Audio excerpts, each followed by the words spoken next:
All right, folks. Thank you for tuning into another episode of Bucks of America podcast. The hat of the week, or the hat of the episode, is from Bow Spider.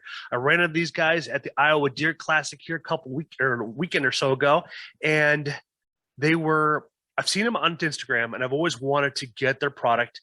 And I was debating between a couple of different ones, but what they're designed to do is to be able to hold your bow off to your side or on your back when you're walking, hiking, and it's all set up to be able to design for a person that either does any form of archery, essentially. Because you can do, when you're walking through the trails for doing a 3D archery, you can set it up and such. I do recommend going to check out their stuff on their Instagram feed and stuff. They also have a podcast as well, so there's a shout out for them. Now, my guest today is Clay Wells. I found him online on Instagram when I started following his story of transformation. Now, he got tired of the way he felt, the way he was at one point in time, and he decided to change his entire aspect of his life and putting his health and his consciousness and his family all in run. And it's like he has transformed himself into a beast. And on top of that, he's got several big bucks on the wall. He's a public land hunter. He's an expedition shooter, which is pretty cool. Some of you have already heard that I'm part of the expedition family, so we're going to talk about our expedition bows and such. But he's also, what a lot of people don't know, he is ambidextrous as an archer, which is pretty sweet. So we're going to talk about that too as well, because not many archers will have a left-handed and a right-handed bow to get in their arsenal. So that's something that's really unique about Clay. So I'm going to let Clay take over, and I'm going to let him talk about his life, how he got into hunting, his inspirations and stuff like that, how he became who he is today, but also how he figured out that he's ambidextrous too, because that's a really good story to listen about. All right, thanks, man. So I guess for me with hunting, I mean, that goes back to me being a kid. I lived in Colorado till I was 10, and my family always went up to my uncle's house in Northwest Colorado every year and went deer hunting. But that was a little different than what I'm doing here in Iowa now. So, but my family's always hunted. After we moved to Iowa, my dad started bow hunting, and I never went with him when I was growing up because there was no way I could sit still. So he never took me with him, and he was about the same way. He rarely sat in the stand more than an hour or two because his stand was only about 100 yards from the house, and he could hear the cows calling him for their breakfast in the morning. So, but it wasn't until 3 years ago that I started hunting myself, and what really led me to do that was I got on Instagram and started seeing, people like John Dudley and Cam Haynes on there. And I picked up my old bow that I'd had for 20 some years and started shooting it in the backyard, and went and visited the local bow shop and picked up a used bow there that fit me a little better than my bow from when I was 8 years old. So, and from there on, I just kind of went down the rabbit hole. That's a good way that's how most people do. So when you first when you started looking at looking at bows, where did you start first? Where did you go to? And what pro shop did you go to? And like, what bows did they have? So this way you can kind of start gaining an experience of which ones you do and don't like. So my local shop, it's in Humboldt, Iowa. It's called Center X Archery, and they have Bowtech, Expedition, and PSE bows. All right. And so I'm trying to remember what that first one was that I got from. It was an Alien X was what the bow was. I'm trying to remember the brand. But that was the first bow I got from him used. And so that got me going and getting into it more with that. And then I upgraded to my first expedition bow. And that was my Mountaineer that I have, my right-handed bow right now. And then through things I saw online and talking to them at the shop, it was, I was noticing that some people, when they shoot their bow, they have both eyes open. And I was like, well, I can't do that shooting right-handed because I'm left eye dominant. Okay.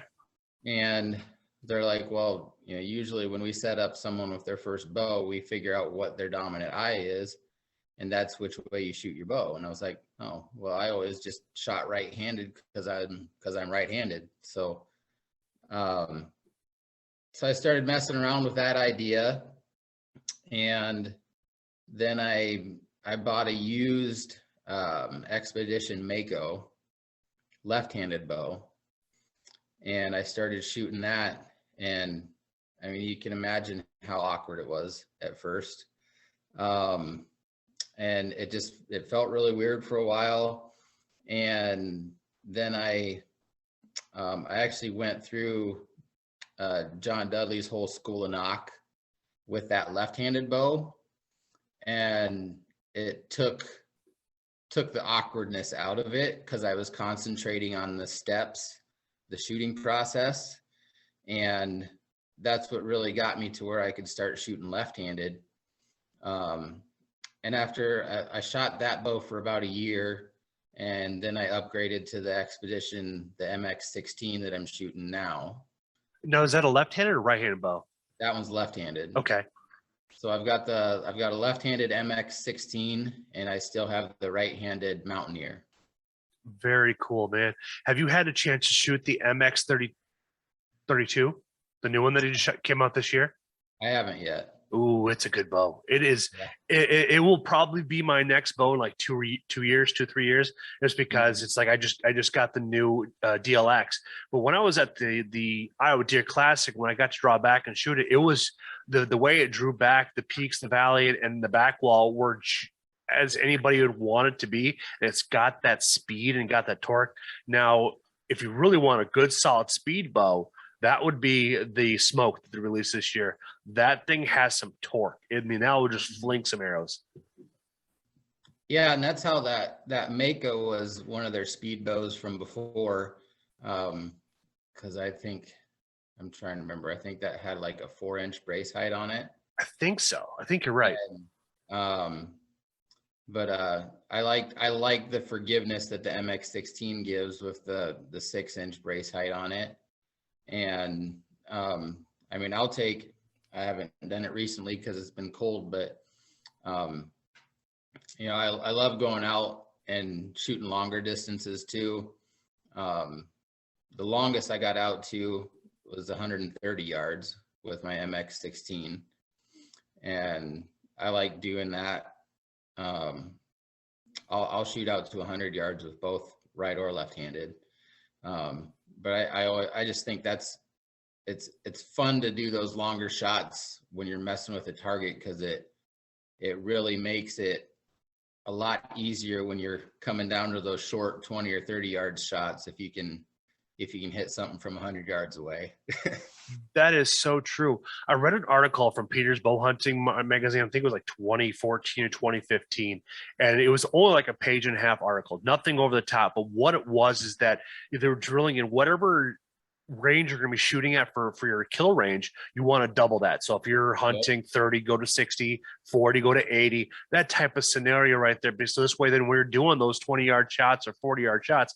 It's a trip shot, real easy. And I think that's always resonated with me, and I always try to preach that same exact knowledge because it will just make things a much easier and such. Now, how's your eyesight? Because I just bought myself a magnifier and immediate eye relief.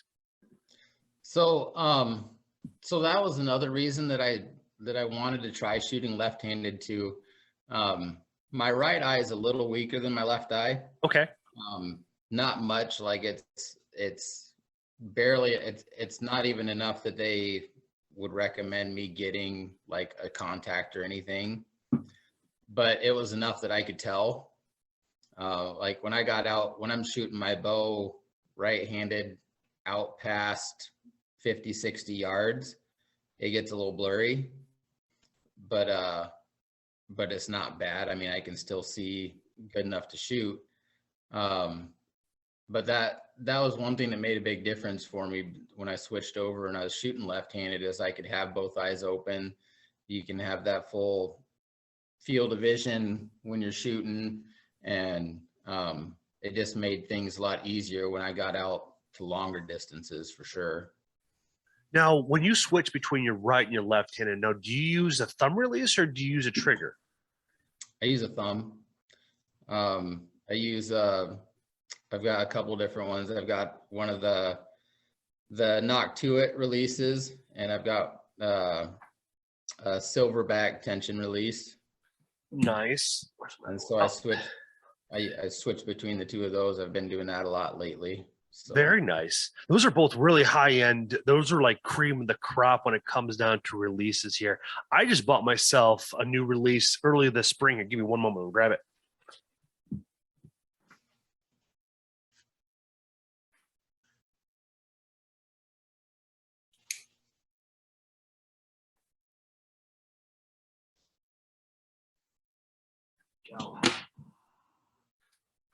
So for years I've been rocking the TrueFire Edge, which is it's a decent release. It helps everything out. I really enjoyed it because it's very nice and quiet.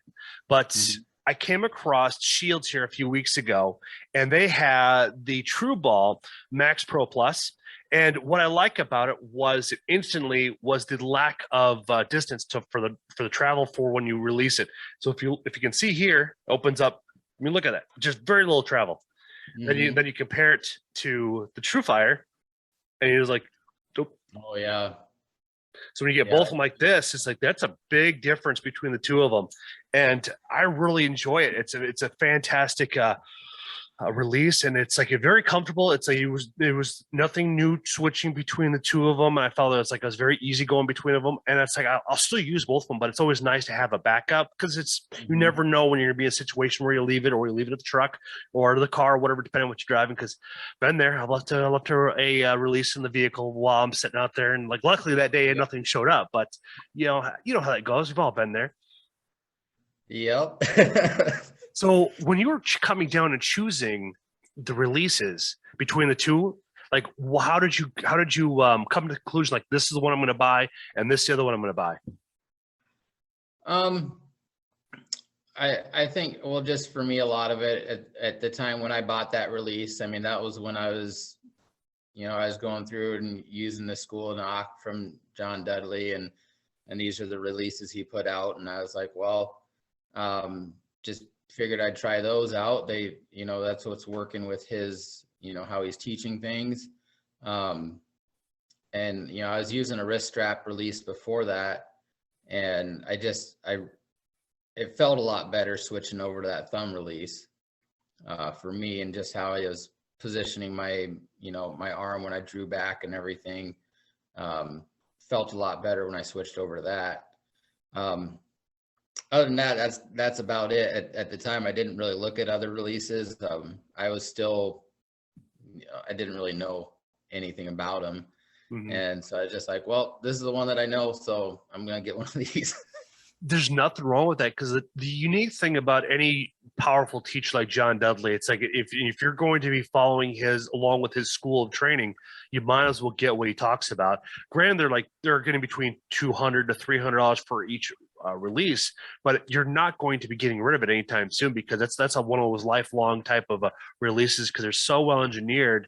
And if anybody watches his teachings, you're going to be able to pick up for it. You're going to gravitate to it. He's going to build value in that release and such. I've been wanting to get that silverback myself, but it's coming down to pulling that trigger. But I haven't experienced any target panic, so I haven't really decided. I haven't had a necessary need to get it yet. But I do like that feature of a back tension, because it really focuses on the proper muscle groups.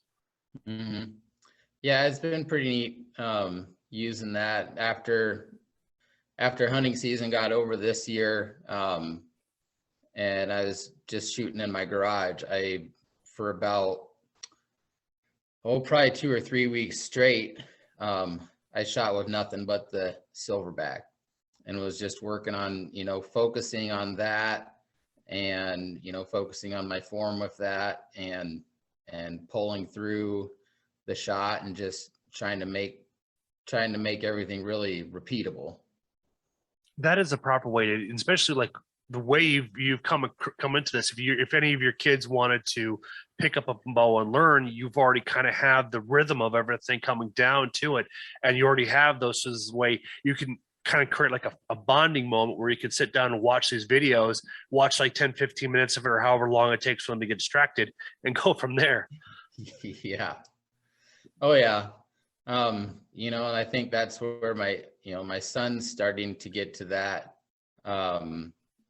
you know, where it's, he's wanting to get better, and, because he's been doing with his shooting club that he's in, they've been mixing a little bit of archery too. So, so they're doing a little bit of that. So I'm kind of hoping that he gets a little more of the itch and wants to go out and shoot the bow a little more. Because him and my oldest daughter, they love going to 3D shoots with me, but trying to get him to practice beforehand is another thing. Completely understandable. You know, I think you can always kind of look at it as a way to encouragement, you know, to get them to do it and like provide them that praise.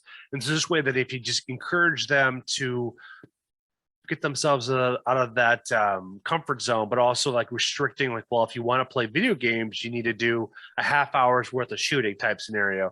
Try to come up with some type of a barter, because then who knows that simple 30 minutes will turn into an hour and a half, and it's dinner time. Oh yeah.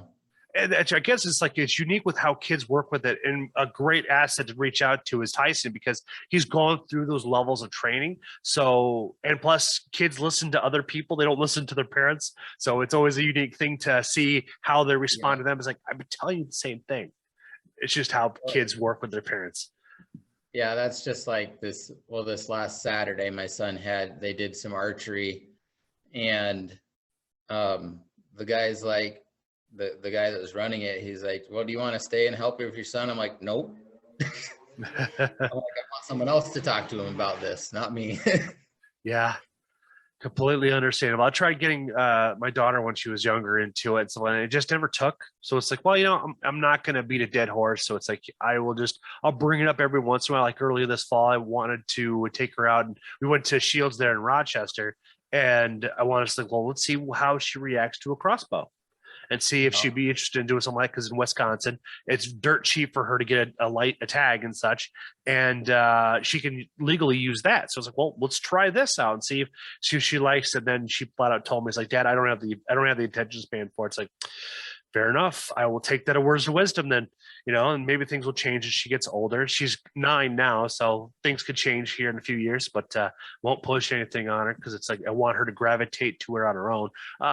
My wife and I, we both shoot. So I spent a little bit of money this past Christmas for her to get new bowstrings. So I got new strings for her. And then I found out that I bought a magnifier, a 4X magnifier for my HHA site. And I showed it to her, and it's like, she fell in love with it. Now we got to get in and get her eyes checked out and such, because she needs to get new glasses because her eyes are deteriorating. So it's like, well, why don't we get the new set of glasses? Then we'll try again, and because maybe the new glasses, a 4 magnification is too much. Maybe go to a 2X. So you don't just play around with that, because she's not as bad for a 6X, but the 4X with her current prescription works out very, very well. And I just want her to have that confidence to shoot, to be able to get out there and just not have to worry about it. It's just, some people have that in their brain where they want to be perfect every single time, but it's like, we all know it's a learning curve, and you got to learn by trial and error, but also not developing bad habits is a good thing. So I share with her like short, like 8 to 10 minute, 12-minute videos. And Judd Dudley is a fantastic teacher. So it's like a lot of videos I share is his, just because the way he articulates it, maybe what he'll say something that'll trigger differently than I'll say it. And then we're still trying to get the same thing, but maybe that will resonate better for that said person. Yeah. Well, and you know, how I look at it too is, you know, when I was a kid, my first bow was a little fiberglass longbow that I shot around whatever. I had like a piece of balin twine as a bowstring. When my dad got into bow hunting, you know, anytime he went out there and he got his bow out to practice, I was like, well, I'm going to go get my bow and shoot with him. And so I look at it like that too, you know, once it warms up here and I'm shooting outside more, that's when my kids will come out and start shooting with me, and I can set up their target closer and they can shoot away, and I've had all 4 of them out there, all the way down to my 3-year-old out there shooting a bow. So it's pretty fun. That is exciting. That's excellent. I have I bought an atomic return, or it's called the Atomic from Infinite Edge. Whoever makes Infinite Edge, I think that's. I have an atomic version of that, like just a simple recurve. It's got a whisker biscuit on it, but I want to give it to somebody that wants to get the kids into it. I have a few arrows that are cut perfectly for it, you know, nothing that's going to outstretch the reach, but it's a great fit for anybody. So if you know anybody like it wants to get the kids in there, but don't want to spend a whole lot of money, practically give it away for free, just because it's like, you know, I want to put a muzzle, instead of have it collect dust, give it to somebody. Yeah. Well, that's what I'm running into, trying to, my son and my oldest daughter, they're about to the point where, you know, I need to get them something like one of those, like the Diamond Infinite Edge or something like that, that's more adjustable. They're starting to outgrow the smaller, cheaper bows. And I'm like, well, you know, I don't want to, I've looked at some of them, some of the kids' bows. I'm like, well, why not go with one of these that they can shoot till they're basically an adult? You can keep the thing for 10 years. And then when they get past that, then they can move up to something once they've established their strength and more what their draw length's going to be as they get older. What about the Explorer SS from Expedition? Would that go low enough for them to handle, or is that one of those they need to be between a certain age and older for them to be developed to be able to pull everything back and not have to worry about it? I don't know. I haven't done much studying on that particular bow. I'm not sure. I think Expedition does have a bow that they have that's got, gosh, I can't think of the name of it. They just came out this year too. It's but it's got 2 different draw lengths and draw weights. I mean, and you know, one's in that lower range. I think it was like 20 to 40 pounds, and then I think the other set of cams or limbs is was like 40 to 60 or 40 to 70 pounds. Okay. And I can't think of what that was called. I'm looking. I'm on their Instagram page right now to look for it, because I know they came out with one right around Christmas time. I'm just looking, but I see a lot of successful pictures of people shooting their bows and such, but I don't see that breakdown of it. That's all right then. There's a lot of opportunities out there to check them out. But man, that smoke is something else. That's one that's an adults only bow right there. Yep. There's a smoke.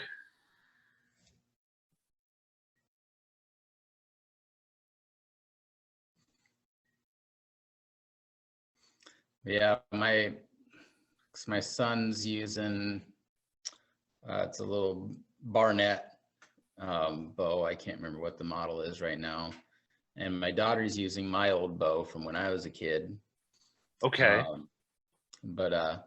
Yeah, at some point, I look at it too. I was like, well, I want to make sure this is something they want to keep doing before I invest the money into it too. If I don't want to buy them a $300 or $400 bow that just sits there and collects dust that they'll shoot once or twice a year.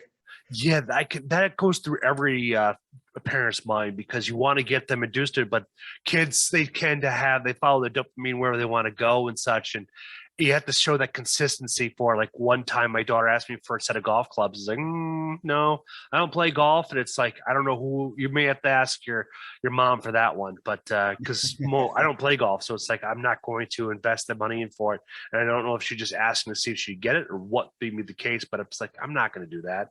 And then it's I'll just take one thing at a time. Yep. Yeah, now, it's like. Oh, go ahead with your sorry to interrupt you. No, that's all. I wasn't saying anything. So. Okay. So when I caught you in your transformation, you you wanted to change your whole mindset and your body weight and getting yourself practically chiseled. It's like, what was that defining moment that triggered this response to begin this new journey that you've begun here just a few months? Was it a year ago or so when you started making that transformation? So, you know, my fitness journey really started about 6 years ago. I was at that point I was like 225 pounds, and one of the things that really triggered me, we have a old like square farmhouse style house that you can run around in a circle in, and I could make it about 3 times around in the circle, and before I was winded running around with the kids.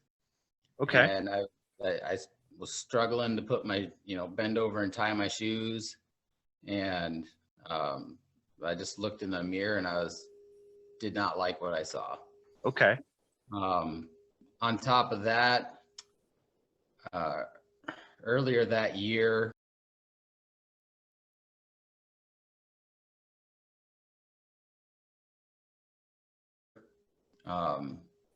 my cousin that was 40 years old died of a heart attack. Okay.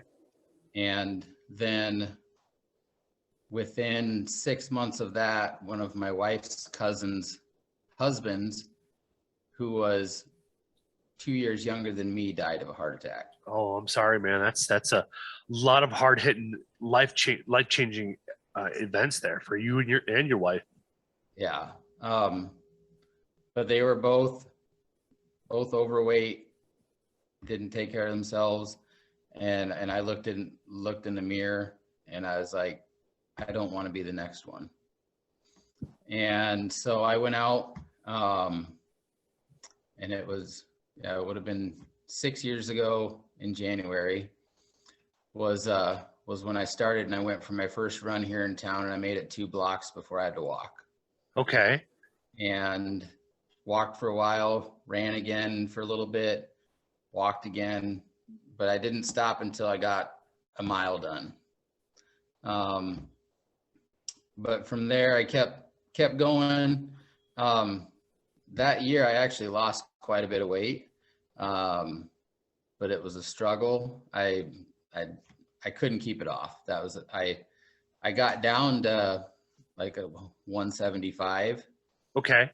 But that was by the time I turned 30 that July.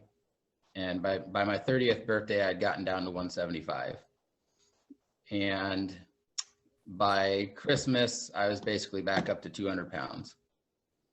And then the last 5 years after that, I was pretty much stuck around that 200 pounds because I had just restricted myself so much losing the weight before, it wasn't sustainable. And I just couldn't find anything that worked that I could lose the weight and keep it off. And I mean, I was running every day, lifting weights, pretty much at least 3 or 4 times a week at that time. But then last July, I was introduced to the First Form company and using their app, and I joined in on their summer challenge there that started in July. And with using the First Form app, they do macro tracking for your food, which was a completely foreign thing to me. Didn't know anything about it before. But it's just tracking your calories, your protein, your carbs, and your fats. And with the app, it's pretty easy. You can scan food and stuff like that, or just search for it in there. And so I started using that. The app also had daily workouts that you could do. And so I just followed that plan. And through the first 8-week challenge, I lost 20 pounds. Bravo. And kept that off. So I was sitting at about 180. And then I went into the fall challenge that they had, because they do 4 of these 8-week challenges every year. And I went into that fall challenge at about 180 and lost another 10 pounds through that. And so at my lowest, I got down to 169, and I pretty much sat at that weight. Because what's nice using the app then is you can make adjustments, whether you're trying to lose weight or maintain your body weight or gain muscle. You can make adjustments to those macro levels to what your goal is. So once I got my weight down there, I just adjusted it to keep it there for a while. Then going into the new year here, I set my new goal is to start building lean muscle and build strength. And I also started doing the 75 hard challenge.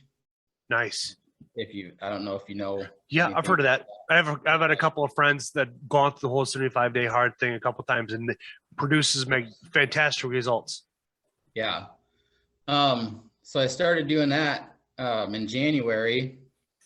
And for the people that don't know about the 75 hard challenge, with that, you have to follow a diet. It doesn't have to be any specific diet. It's your diet of your choosing. But I did our macro tracking with First Forms app. You have to do two 45-minute workouts a day, and one of them has to be outside. And you have to read 10 pages of a book every day. You have to drink a gallon of water, and there's no cheat meals and no alcohol. Okay. And so I was doing that, going pretty strong on that until I hit day 59 and I got a stomach bug. Ooh. And so that knocked me out of it about 2 weeks ago. So I wasn't able to complete the 75 hard challenge, but that happens. Can't control being sick. I mean, that bug put me down for a day. The day I was really sick, I slept for 18 hours that day. Damn. And it took me about a week before I got all of my appetite back and was eating back to normal. And I'm still working on getting back to my, getting all my energy back. My energy level hasn't quite came all the way back from where I was before, but I'm working on it. Now, do you also take vitamins too, like black seed oil, zinc, turmeric, anything like that to kind of help move things along to help you out? I use First Form has their microfactor vitamin pack. That's kind of a complete macronutrient package. It's got fish oil in there, and your multivitamins, and basically a lot of the things that help kind of pick up what you don't normally get with your food. Okay. And then on top of that, I also use their reds and their greens to help with gut health and digestion, and help with immunity. So perfect, man. You should know on it. ONNIT. That's Joe Rogan's Joe Rogan's company, and it's same with the Aubrey Marcus, and they have a really good couple structure with that too. The unique thing about that one is you could become a affiliate marketer with it. So this way, then if you're taking it, then they can start selling it as well. I couldn't think this is why they kind of encourage that. But now leads me to my next question here: is that have you heard of burdock root or Irish sea moss? No. So both these minerals are just chock full of stuff. Now, the burdock root is the most powerful one out there. It contains all 102 minerals the body needs to survive, and it kind of helps take care of all that fun stuff. You can only get it in a root, and most people ingest in either like a syrup or possibly like a powder type scenario, or a tea. Tea is very common, similar to the Irish sea moss too. Like when the Irish were going through the potato famine, the Irish sea moss would help sustain a lot of the people there, because that has like 92 minerals the body needs and such, and that's another way to survive. And that usually comes in types of That's what I'm looking for, as a tea as well, or as a syrup. Either way, it's a serum, I should say, not a syrup. And those were both fantastic things to do. I know during the COVID, something like that, that was a very like there's a few apothecary type people that if you didn't want to get the vaccine, or if you want to stay away from pharmaceuticals, then that was a good way to do that and be able to take care of yourself. And there's also a couple of companies out there too where you can send off samples. I'm not sure if it's blood or if it's hair follicles, but they can actually do a testing and figure out what your body's lacking in minerals. So this way, then you can either go out and get said mineral, or you can kind of create a whole program to help you keep yourself balanced and stuff. So I've been on this big kick about learning about how to manipulate my body hacking, essentially is what they call it. So I've got some magnesium, D3, zinc, turmeric with black powder, milk thistle. So I've got a fair share of a group of vitamins that I take to help with everything. And then also on top of that, including fasting up to 16 hours a day and only drinking water and such. And that's been kind of a way to slowly trickle off that. Then also working, like walking and such, just simply walking for a half hour a couple times a day. It's been kind of, it's a slower paced process, but it's just to kind of build up the muscles in my joints and my knees and stuff like walking backwards, stuff like that. I'm not sure if you've heard of it, but it's called the Vmo Muscle. It's it's attached to your kneecap, and it comes backwards through your thigh. But it's like when you walk backwards, that's what typically triggers that. But by doing that and strengthening that muscle, you're able to do like your squats, your lunges, and you have a like more of a if you play basketball, you have better jumps and stuff. So I found that like just finding the stuff on YouTube has been kind of a game changer in how to change my life around and such, because it's like I don't want to be sick, even though right now I'm dealing with allergies. You can't really tell, but it's like it's just a way to avoid being sick. And especially the last 2 years, I haven't gotten sick to the point where I'm going to be out for a couple of weeks. You know, I'm just kind of but also too, your power of your mind, your thoughts is another way too. If you maintain that composure and thinking positively and stuff like that instead of dwelling or and stuff like that, and also cutting out toxic people also plays a role in that too. Because if you speak it, you can almost cast a spell on yourself to create yourself in a situation where you don't want to be in. Kind of like Murphy's Law.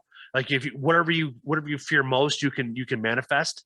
And so if you keep those positive things like that, and you treat all the small wins as a big victory, then those little things keep yourself in a positive mind, stuff like that. Like let's say a kid gets hurt. It's like, all right, we just digest the situation here to figure out how we can make them better, but don't show them the financial hurt or the emotional struggle with it all. But it's like you can be able to digest information quicker and better. And it's kind of like what Jocko Willink would say, it's like good, because now you found the problem. Now it's just writing out the solution to get to the positive outcome. Well, that's like, it kind of reminds me, one of my favorite books that I've read is The Power of Positive Thinking. Yes, great book.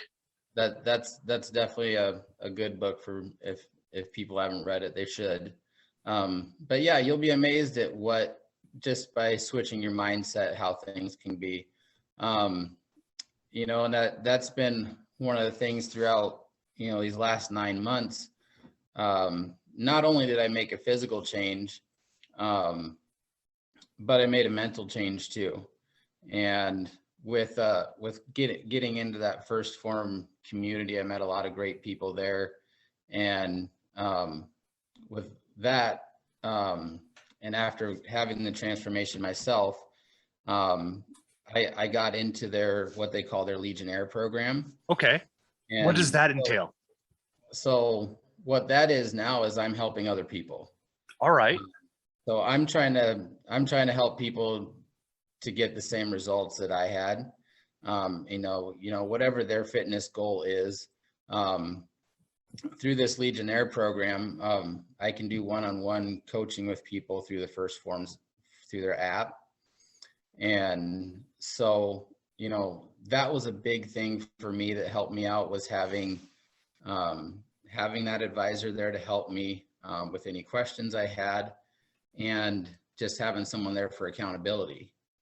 And so through that, I'm working with this program now to try to find, as many people as I can to help, do the same thing. Because it really changed my life. And No, question for you. Have you come across Discipline Equals Freedom by Jocko Willink? Yep. Oh, that's one of my favorite books to give anybody, because it's all about discipline, and the way he writes it and such, it's very straightforward. There's no gray area about it. That's the best part. Yeah. My video froze. I'm not sure. I'm waiting for it to cycle through, because you're kind of stuck. I can hear you though, which is good. I'm still recording. Yeah, I can hear you just fine, but you're not moving. Oh, we're both stuck then. All right. Well, we'll just continue going until it all works out. Now, I did come across an app called Yucca. It's YUKA, and you can use it to scan barcodes. And what it will allow you to do is, if the food is toxic or whatever, to look at it and it'll examine it, and this way you make a decision whether am I going to buy it or not going to buy it. Now, something for yourself, you're already on that mindset of changing yourself, and I'm sure your change you've made has affected the entire hierarchy of your family. I'm sure it affected your wife and your kids, and everybody is in a much healthier mindset. I mean, it definitely helps. The hardest thing that I've had to get by is that my wife is a really good baker. And a lot of the things that she bakes really well are not healthy. So, I still get some of those from time to time, but, I limit that, of course, because it's, I know this stuff's not good for me. But I just, that was kind of one of the things that I some of the people that do that are really into it, everything's really a lot of healthy food.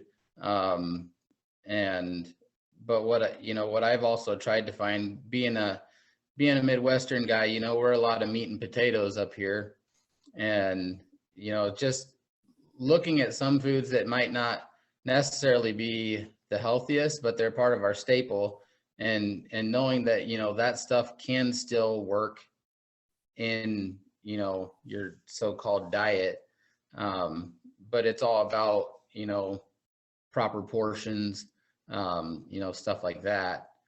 And that's been kind of what's been fun with me, with being able to track food. You actually know what you're putting into your body, and most people have no idea.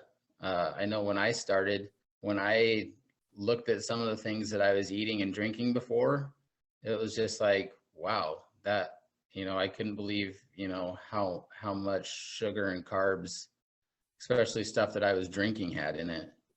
Yeah, that is amazing how much that stuff really catches up in you too. And then also paying attention to how your water's filtered as well, because one of our filters we use through our refrigerator filters are like 29 different types of carcinogen or like toxins that are in the water from our tap water and stuff. But if you go even deeper into that too as well, it also comes down to how you treat your skin, because our skin is designed to absorb stuff. So it's like trying to figure out what is a good system to utilize to help make everybody's drinking water healthier. Because I know like when my grandma went up to Mayo Clinic back in the early 2000s when she broke her hip, the doctor made a comment saying that, why does everybody come out of Mitchell County have cancer? And a lot of it comes down to the drinking water and the way it's not filtered. And so it's like all we're pretty much doing is drinking pheromones, flushed down pharmaceuticals, a lot of nasty stuff that shouldn't be cleaned out, but they just don't want to do it. It's because it's like they want us sicker, so this way then they could profit on every aspect of it, because of the way our system is run here in America. It's like we're a sick care type facility instead of being a country, instead of being like Europe, where they really go through and they remove a lot of the nastiness from sodas and Powerade and Gatorade, and even our baked goods and stuff like that too. It's like we eat a lot of toxic stuff here, even when it comes down to vegetables and stuff, because if you don't wash your foods in like an alkaline environment, or like it's something like 11% oh, what's it? I can't. My brain is freezing there. But what I'm getting at though is like all the GMOs and not the GMOs, but all the pesticides. We're ingesting all that fun stuff, and it's like if you try to wash it with soap, water, or if you try to just rinse it with your tap water, you're not getting rid of those pesticides because we have we're so dependent on factory farming. It's where you really got to start doing your own farming yourself or own gardening. So this way, then you can actually be 100% sufficient. And that's one of the biggest things that big tech, big pharma don't like, because if you're able to be self-sustaining and being healthier, you're not going to be reliant on health insurance and all the pharmaceutical medicines that they're toxins, I guess you want to say, because they're all derivatives of petroleum. You still there? I think I lost you.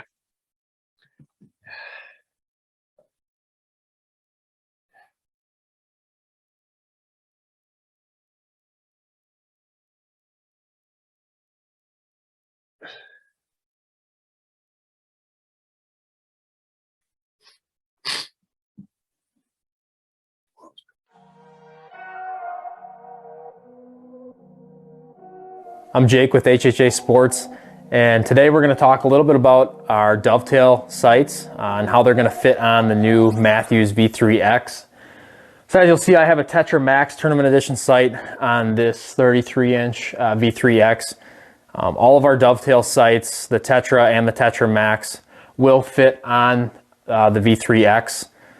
Also, in the next couple of weeks, you'll see us come out with a shorter Dovetail version. It'll just be our short bar version, which will also fit on the V3X on both the 29 and 33-inch model. One question that we've gotten pretty frequently lately is the windage adjustments on your Tetra and Tetra Max bow sights on the new Matthews bow. And this year we came out with the infinite adjust plate, which you'll see on the front end of your sight. So when you put this infinite adjust plate on, you'll want to either flip it to the inside or the outside. And for the inline mounting sight options, such as the V3X, you're going to want to make sure that the infinite adjust plate is to the outside of your infinite adjust channel. This will allow for optimal windage adjustments. So you'll also be able to find the infinite adjust bracket on our website if you're already shooting a Tetra or Tetra Max Tournament Edition sight.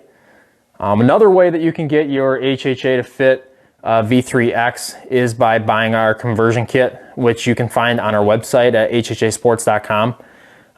We'll be selling those at retail around $60. So basically the only thing you'll have to do is you'll have to take apart your sight at the third access point, and you can convert any Tetra or Tetra Max sight. So if you have a fixed frame, you can get that into a Dovetail. So like mentioned before, any Dovetail sight will fit a Tetra or a Tetra Max, as well as our short bar version. For more information, you can visit our website at www.hhasports.com.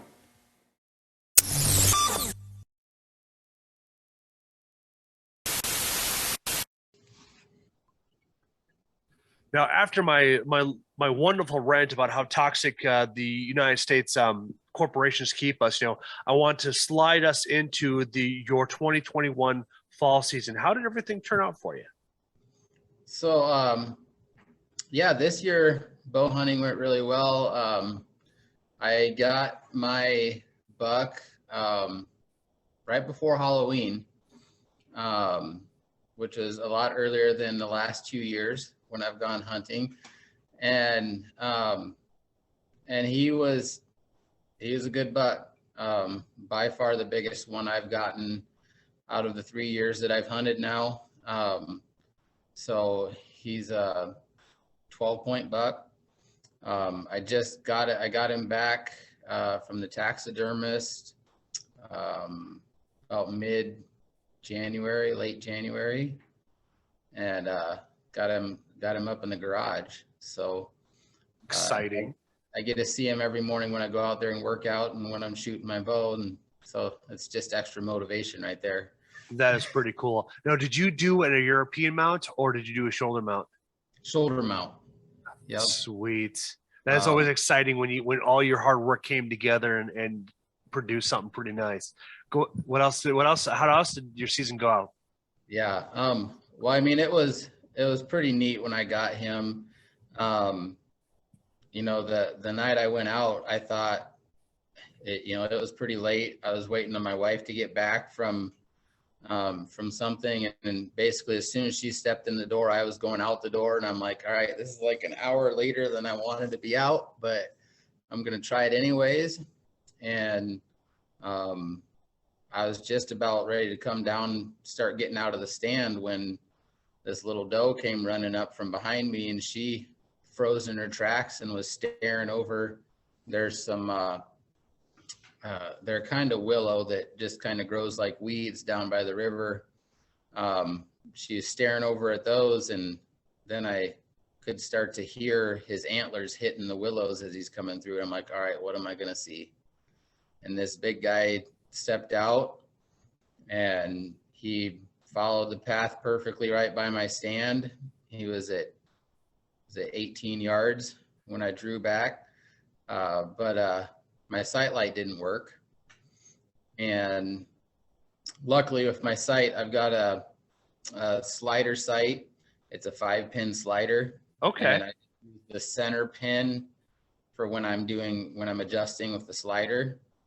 Well, I knew I already had it set at 20 yards. So I was like, I can't hardly see the pins, but I'm just going to center this thing on him. Uh-huh. And I can't hardly miss at this range. And I use one of the nose buttons. So I put that back on my nose and centered the housing right on him. And it was a good shot. I got at least one of the lungs and right through the liver. And he only ran maybe 30 yards.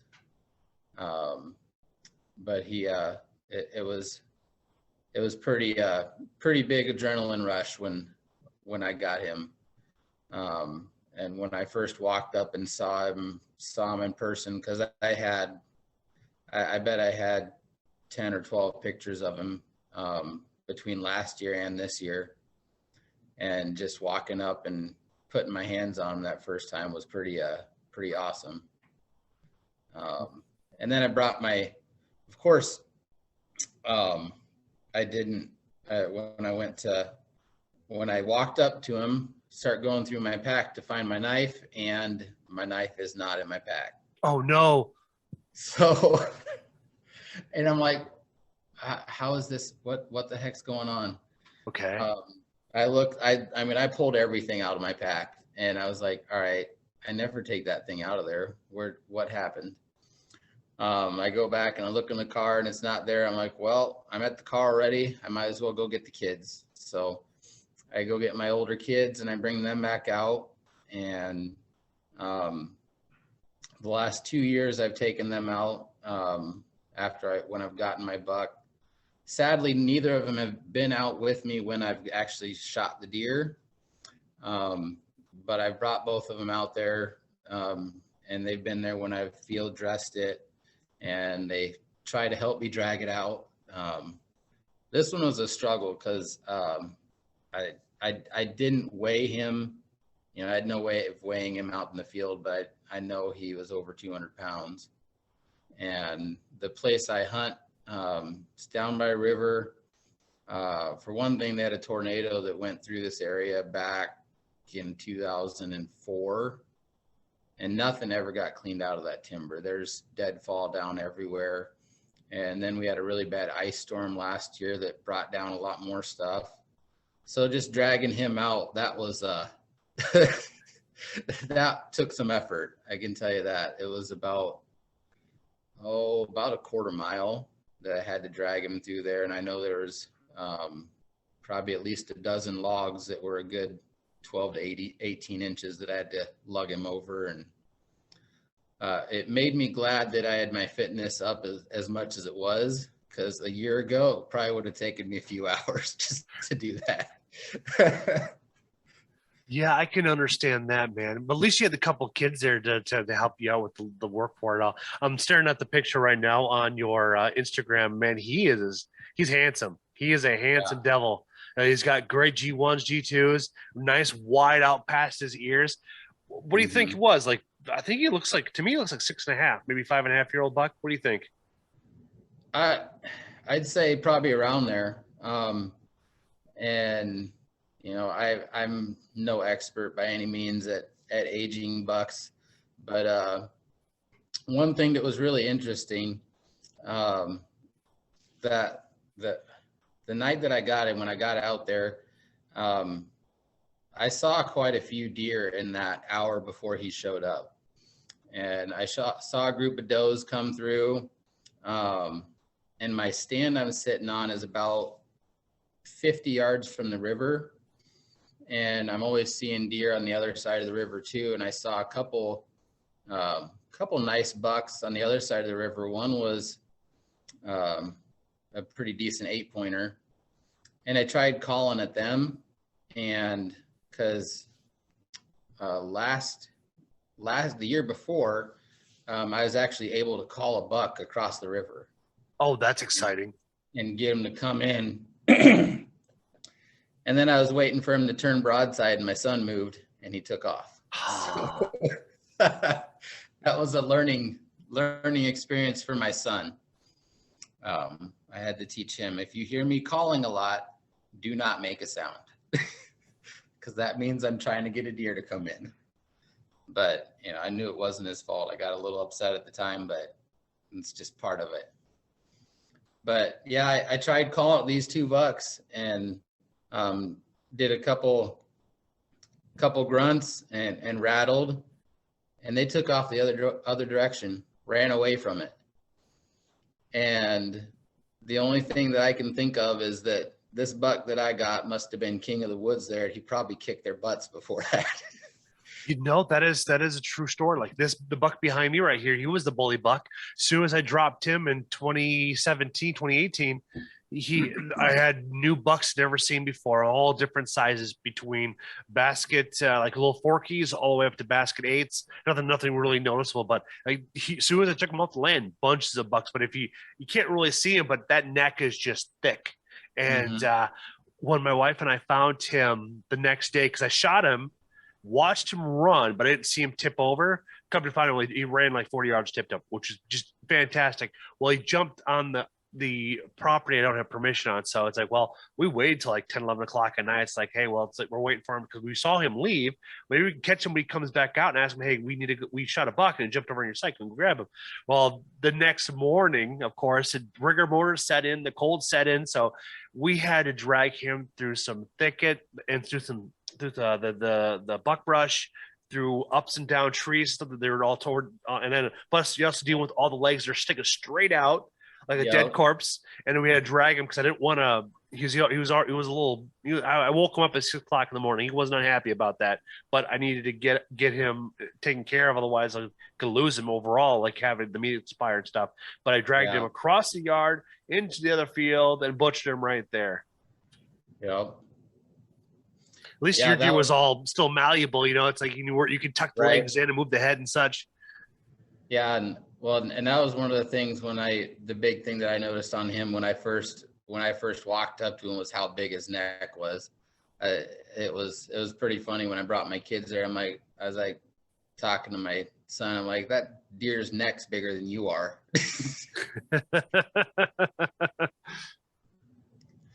But yeah, it was quite the experience for me, and the kids loved it.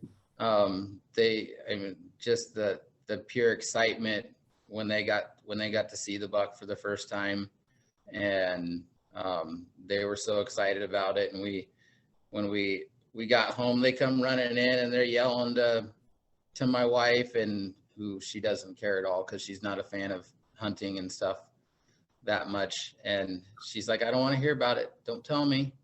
And they're just jumping around and got my younger daughters all excited, and they wanted to come out and look at it. So, brought them outside real quick so they could see it in the back of the truck before I took it uptown and got it hung. And, but it is so cool. Just getting the kids involved with that and how excited they are about it.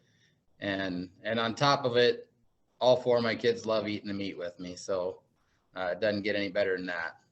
Oh yeah, that's the best way to do it. It's like as soon as the kids get teeth, you got to get them introduced to all that fun stuff. Pheasant, any type of wild game you can get in front of them. It's like you can shut down those no's real quick when you get them tasting everything and enjoying that flavor.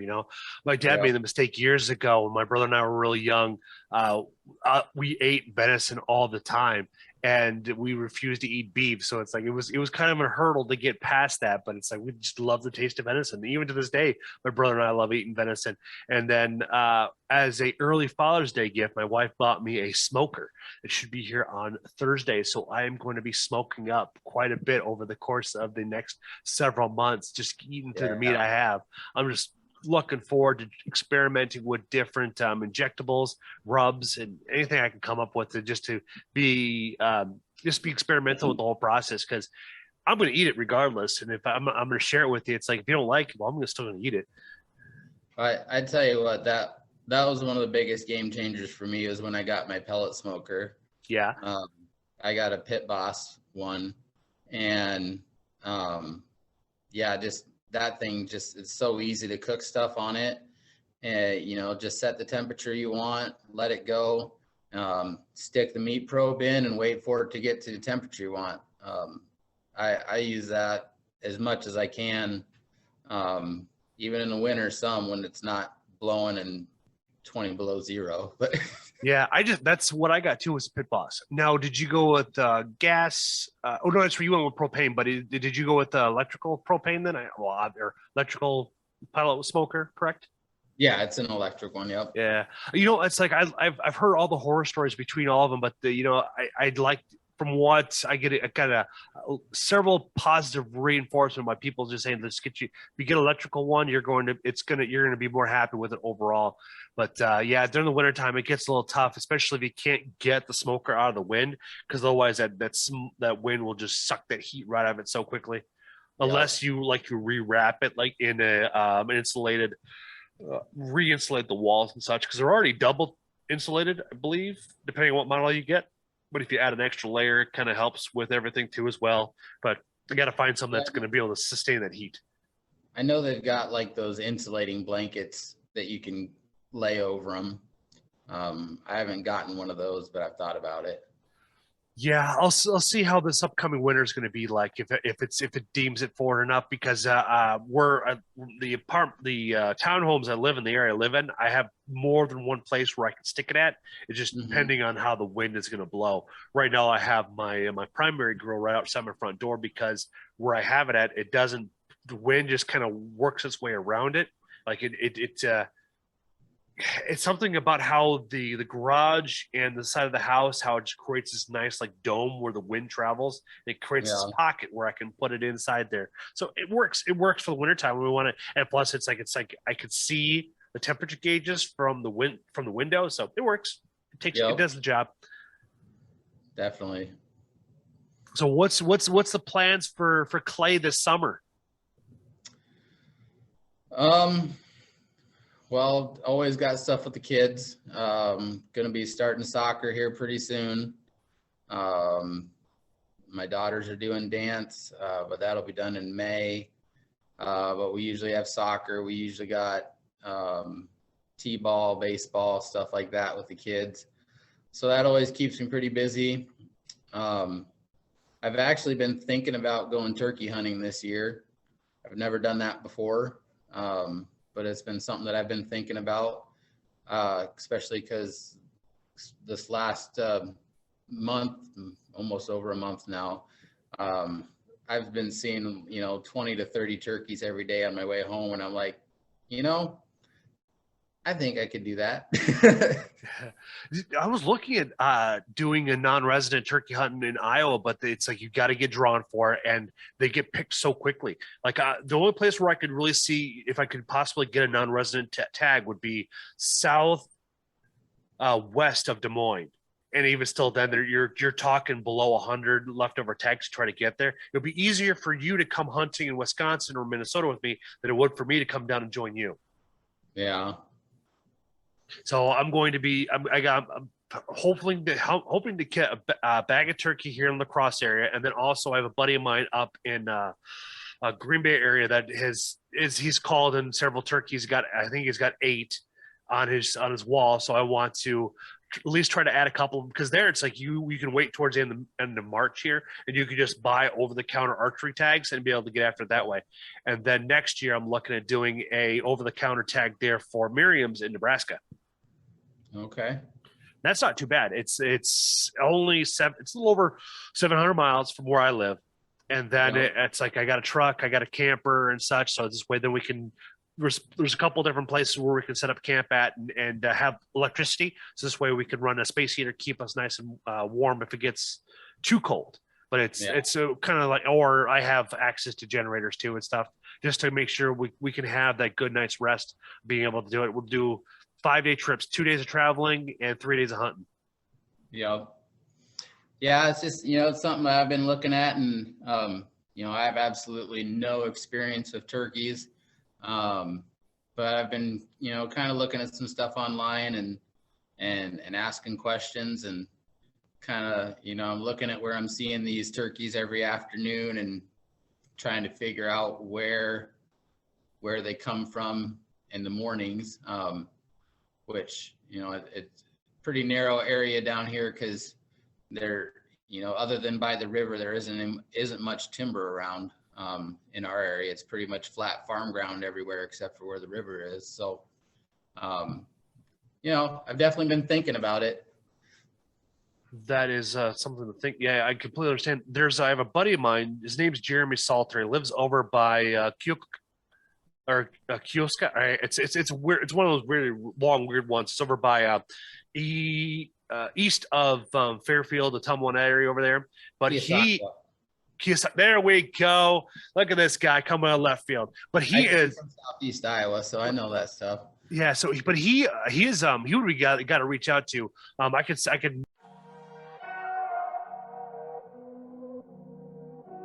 I'm Jake with HHA Sports, and today we're going to talk a little bit about our Dovetail Sights and how they're going to fit on the new Mathews V3X.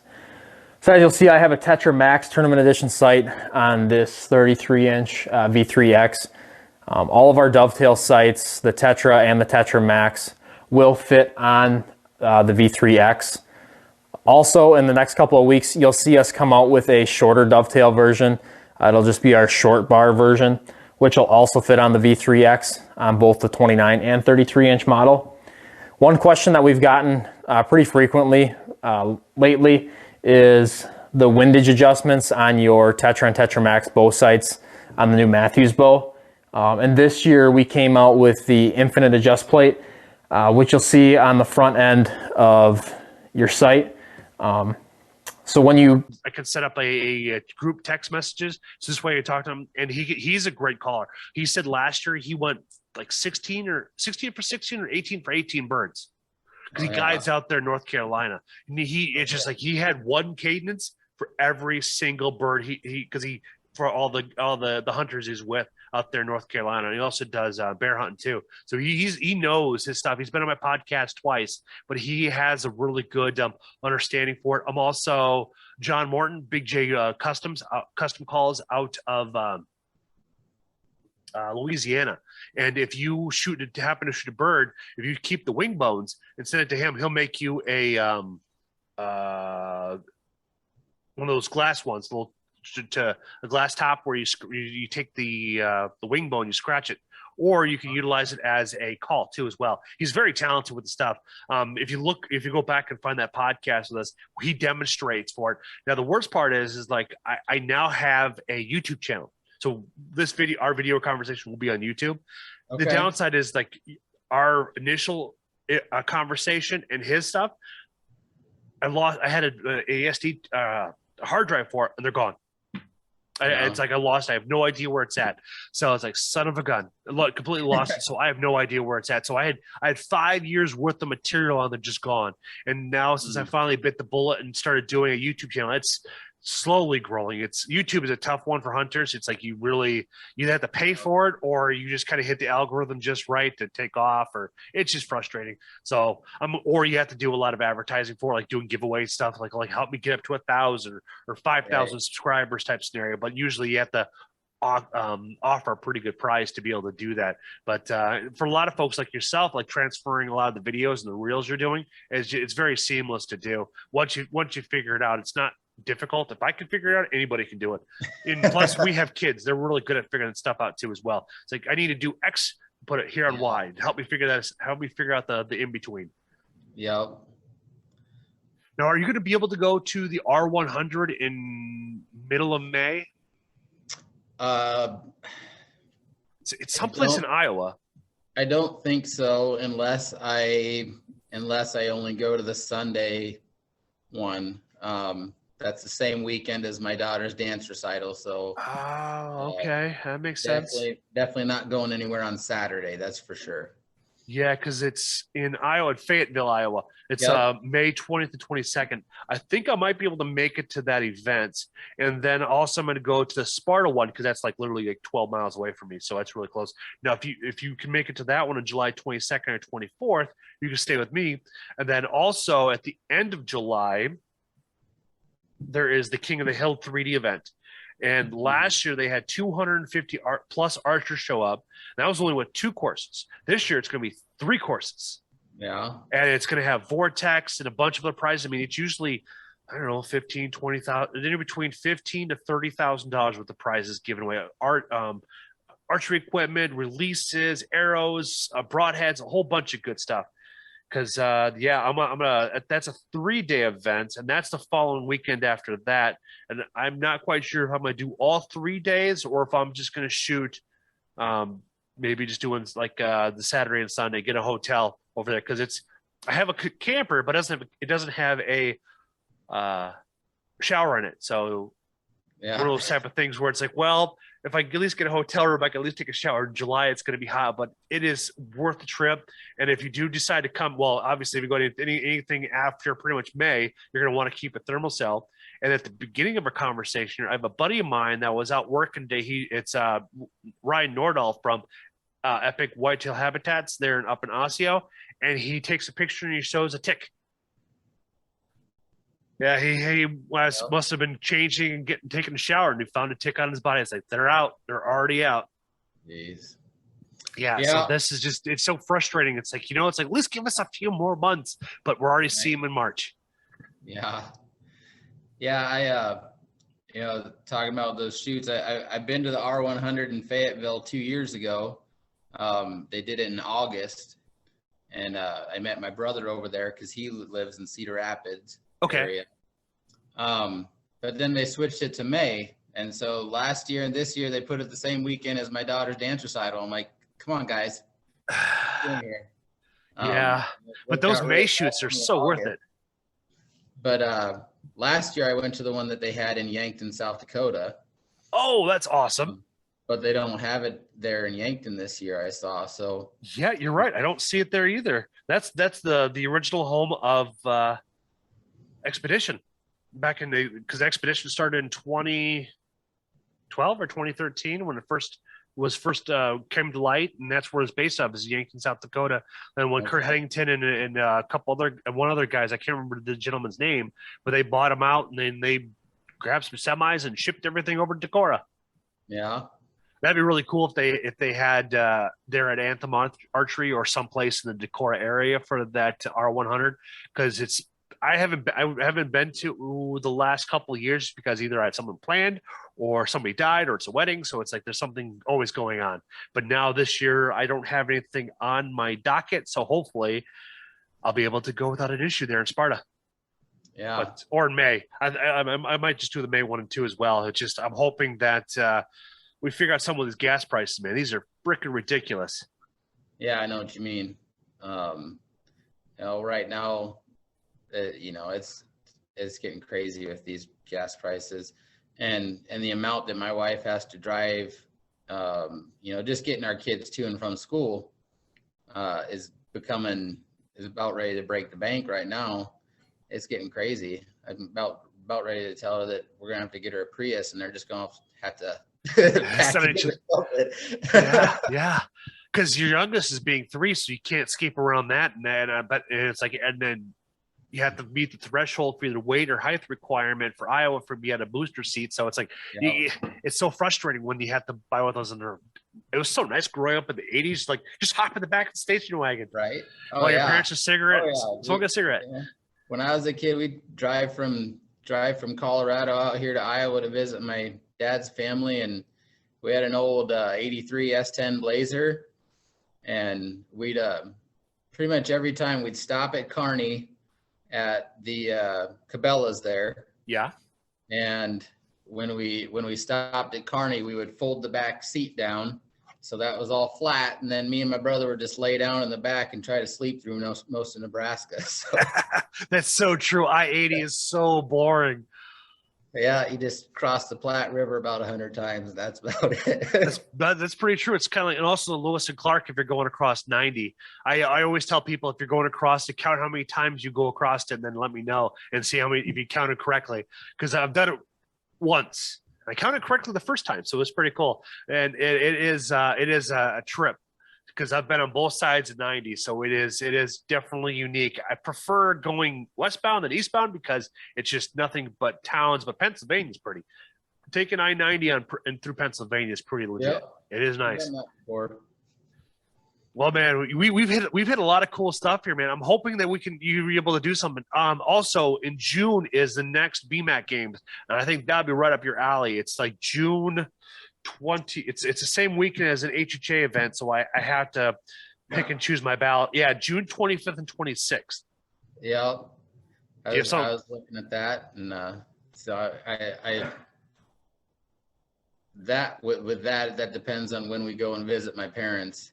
Because that's usually about the time we go down for my dad's birthday in the middle of that's right on his birthday pretty much. So we'll see. We don't make it down to Southeast Iowa nearly as much as I'd like to see my family. So when we can, we go. Yeah, I completely understand that too. It's with the gas price they were. It's like you kind of regret when the guy that used to say mean tweets was in office. He didn't take advantage of $1.50 gas. You know. Right. It's amazing when life is good, you got to really do a lot. I took advantage of it. I traveled an awful lot. I think we probably put on 4,000 or 5,000 miles during those years and such, traveling down to Arizona and Iowa and Nebraska, down to Illinois several times. So we took advantage of it. I mean, we put a lot of miles on and traveled an awful lot. And now it's like this upcoming summer, we don't have any major events like we're going. Like last year, we went to Colorado. The year before. Mm-hmm. Yeah, so we don't have anything major like that. So most everything's going to be local to Wisconsin. And, we're also doing the HHA shoots. There's only 6 of them this year. I'll be able to make all 6 of them as long as nobody gives me a pop-up wedding type scenario where I have to divert from it. Yeah. Those are fun. Me and my wife were talking about planning a trip to take our kids out west sometime this summer. Because my kids have never seen the mountains. Okay. And so, we were going to, whether it was going to Colorado or going to, like Yellowstone or something out that area and get out to the mountains and stuff. But we're like, if these gas prices don't come back down, I don't know if that trip's going to happen. And on top of that, you splat. Well, the nice thing is too, it's like, I've always been a big fan of like pre-packing your lunches and stuff like that, having sandwiches ready. Oh, yeah. That's how my dad survived taking us out when he was going after he got a divorce, and then like getting everything balanced out and stuff. It's like we did a lot of day trips. We always packed lunches. We always had bologna, meat, and cheese, and soda and water and stuff like that. So this way, then it kept the cost down. So this way, we're not eating out, and we could actually everywhere we went. Always had a picnic area, so it's like it always worked out in his favor. So that's the biggest way to cut that cost. Yep.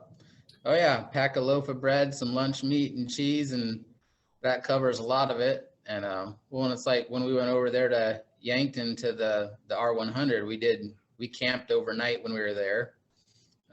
Me and my 2 oldest kids, and so we brought the cooler full of drinks and full of food, and brought some ground venison along and just grilled that.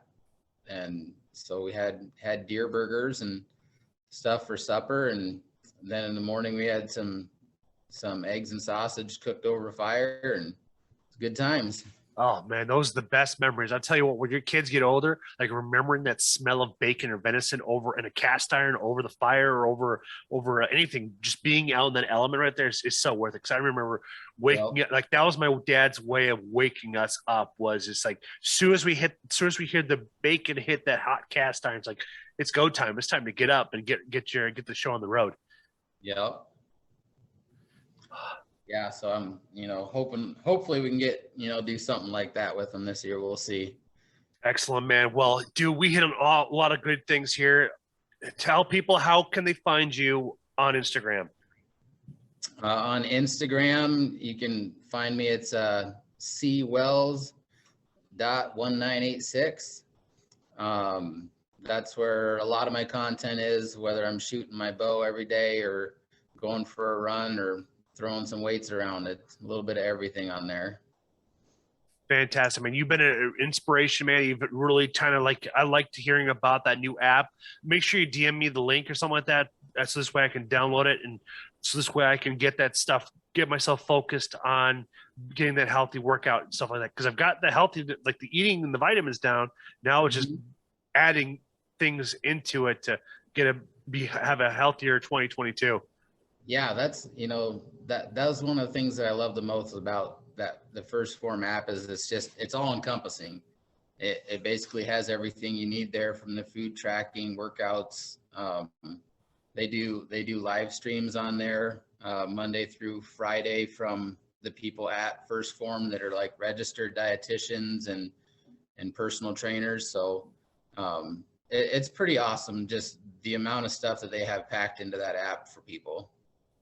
Excellent. There we have it, folks. Thank you Clay for taking some time out of your day and even dealing with the Zoom mess up. But hey, we're got it all taken care of. So thank you again for coming on, man. It was a great conversation. Yeah, thanks, Jeff. You're very welcome, sir.